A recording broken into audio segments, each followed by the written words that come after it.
Waduh, bak ditelanjangi di muka publik, KPU kembali dapat teguran keras dari DPR tentang gaya hidup mewah, dugem dan sewa jet pribadi. Pantas aja kerjaannya berantakan. Komisionernya aja begini, gimana mau pemilu yang bersih? Moral mereka saja segini parah, hingga DPR sepakat akan bentuk panja untuk bahas segala kelakuan para komisioner ini. Dan usulkan KPK selidiki penggunaan jet pribadi itu karena tak ada dalam nomenklatur. Tender yang tertutup juga akan dibuka sesuai hukum. Kalau terbukti lakukan pelanggaran, seret aja semua ke penjara.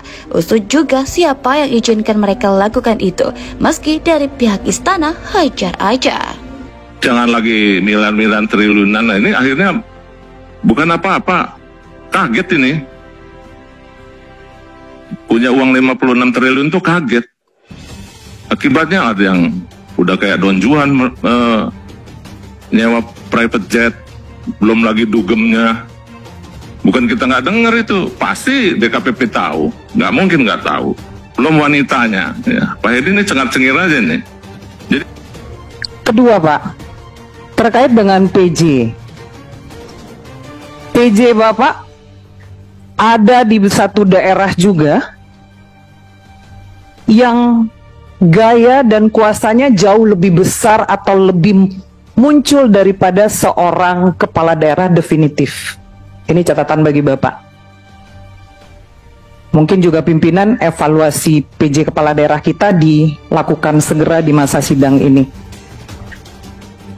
belum lagi terhadap tender-tender logistik yang semuanya tertutup.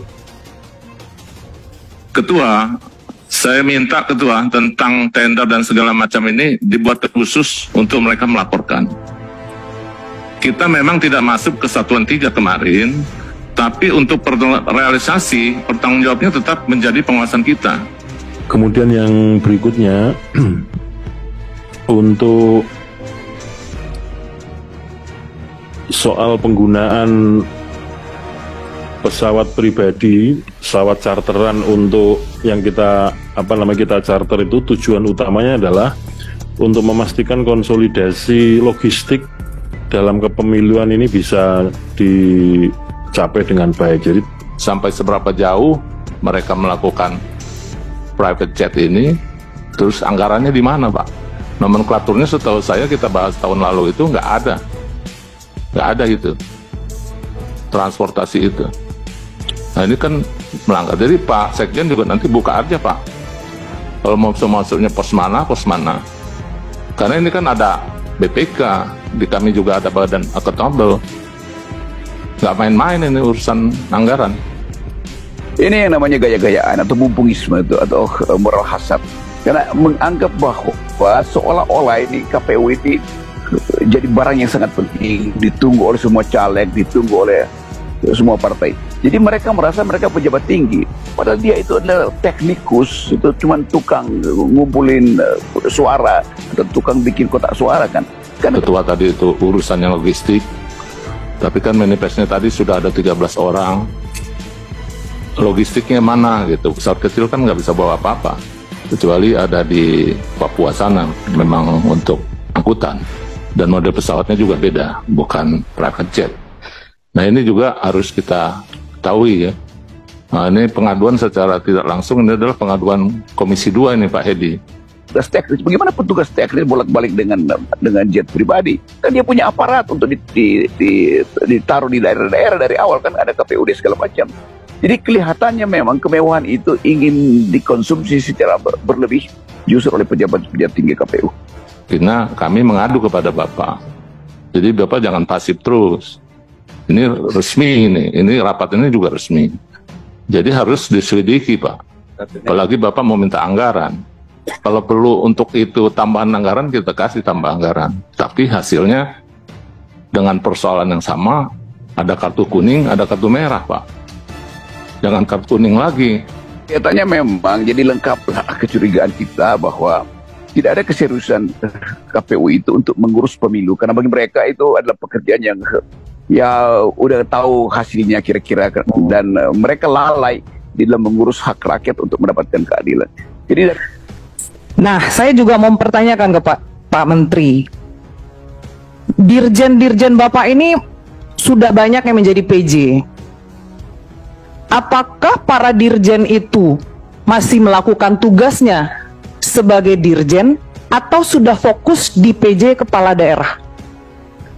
Ada 2 orang dirjen yang saya tanya terkait dengan bidangnya masing-masing. Tapi dijawabnya sudah tidak tahu, sudah nanti saya cek dulu, saya tidak monitor. Kalau memang dia sudah fokus dengan PJ kepala daerah di provinsi itu, ganti dirjennya, Pak. Jadi saya minta khusus lagi Pak Ketua, untuk DKPP kita buka-bukaan. Kalau nggak mau terbuka, kita tutup. Ya, setuju ya Pak Edi ya? Ya, jadi itu tadi kalau memang setuju Pak Menteri, kita pikirkan sama-sama bagaimana kita merevisi Undang-Undang 7 nomor 7 2017. Ini kan sudah 7 tahun juga, ya, sudah waktunya lah. Jadi dari awal kita mesti lihat problem legitimasi Pak Prabowo itu justru makin lama makin dipersoalkan karena KPU tidak serius untuk menghitung suara, tidak serius untuk menjaga kotak-kotak suara itu karena mereka sibuk untuk melihat berapa persen diskon yang ada di Plaza Senayan, berapa persen barang-barang yang bisa mereka peroleh dengan cara yang mencicil mobil mewah misalnya. Kan itulah yang tadi sudah disampaikan sebagian dari teman-teman Bapak Ibu Komisi 2. Terkait dengan Kementerian Dalam Negeri, ada beberapa catatan yang untuk menjadi bahan kita supaya pesta demokrasi pilkada ke depan juga jauh lebih baik dan tahapan bisa berjalan dengan sempurna. 1, terkait dengan netralitas ASN, Pak Menteri. Nah, itu bukan hanya mobil mewah, Bung Rocky, sampai jam tangan mewah juga. Saya dengar cerita ada seorang petinggi partai yang dia mengaku terkejut ketika bertemu dengan komisioner, dan dia tahu jam yang dikenakan oleh komisioner itu jam yang harganya sangat-sangat mahal gitu. Saya sudah pernah laporkan, tapi betul di Gakumdunya nggak ada apa-apa, Pak. Mandul, macan ompong lagi, Pak. Jelas buktinya semua ada, tapi akhirnya tetap nggak bisa ditindaklanjuti, padahal bukti realnya semua ada. ya kita nggak ngerti itu jamnya buat apa, buat menunjukkan bahwa di lengannya itu ada semacam sesuatu yang bergelantungan dan orang akan fokus pada jamnya, sama seperti orang fokus pada cincin seseorang itu tanpa kan apa pentingnya itu jam itu kalau dia ketua KPU. Pak Menteri Dalam Negeri beserta dengan jajaran para mitra DKPP, Bawaslu, dan KPU. Iya. Akhirnya datang juga nih. Setelah 7 purnama mungkin Komisi 2 ini menunggu kehadirannya KPU. Tapi perlu kita garis bawahi dulu. Evaluasi ini penting.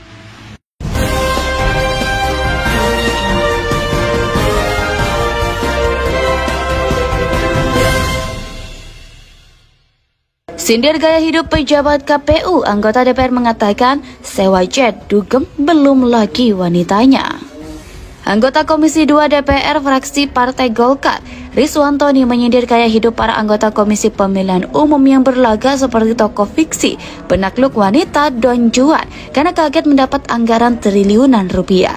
Rizwan menyebut para pejabat KPU itu kerap menyewa jet dugem hingga bermain wanita. Menurut dia, DKPP pasti sudah mendengar informasi mengenai kelakuan anggota KPU tersebut. Hal tersebut Rizwan sampaikan dalam rapat antara Komisi 2 DPR, Mendagri, KPU, Bawaslu, dan DKPP di Gedung DPR Senayan, Jakarta pada Rabu 15 Mei 2024. Bukan apa-apa, kaget ini. Punya uang 56 triliun rupiah itu kaget. Akibatnya ya sudah ada yang kayak Don Juan, nyewa private jet, belum lagi dugemnya. Bukan kita nggak dengar, itu pasti DKPP tahu. Nggak mungkin nggak tahu, belum lagi wanitanya. Pak Hedi nih cengar-cengir saja nih, ujar Tony. Ia lantas meminta kepada Ketua DKPP Hedi Lugito untuk buka-bukaan mengenai gaya hidup para pejabat KPU tersebut. Jika tidak bersedia menyampaikan secara terang-terangan, kata Tony, dia mempersilahkan rapat digelar tertutup untuk umum. Tony meminta kepada DKPP untuk terus mengawasi kelakuan para pejabat KPU. Lalu anggota DPR sentil jawaban Ketua KPU soal private jet minta KPK bergerak. Ketua KPU Hashim Asyari